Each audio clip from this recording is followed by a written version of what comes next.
Paano makipag-usap sa crush mo? Number 1, dapat may sense yung mga sinasabi mo palagi. For example, alam mo, since birth ko, pinanganak ba ako? Number 2, i-compliment mo siya palagi. For example, huy, alam mo, ang ganda ng kilikili mo. Daming buhok. Number 3, kapag mali ka, mag-sorry ka. For example, huy, man, ang dami mong pagkakamali. Nagmahal ka ng taong di ka naman mahal. Ha? Ganun ba? Sorry na. Oo. Number 4, alamin mo kung ano yung mga likes niya. For example, psst, huy, nilike mo ba yung profile picture ko? Oo naman, syempre. Nilike mo ba yung vlog ko? Oo naman, share ka. Number 5, magtanong ka ng mga interesting na question. For example, ginost ka na ba?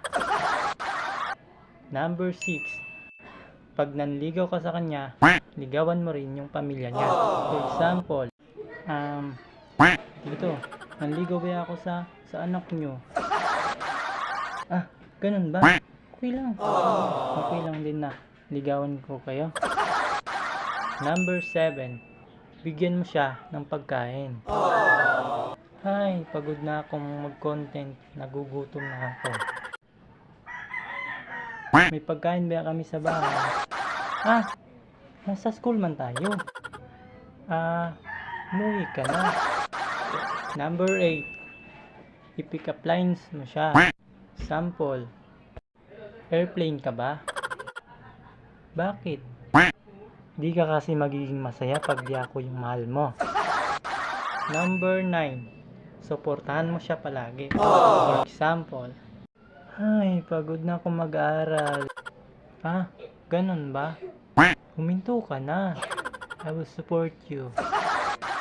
Number 10, kapag sad siya, support niyo siya. Example, huy, anong nangyayari sa'yo? Umiyak man ako. Umiyak ako. Ganun ba? Okay lang yan.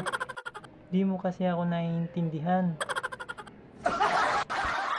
At yun lang guys. Sana wala na naman akong natulungan. At kung may magtanong, comment lang kayo dyan para di ko kayo tulungan.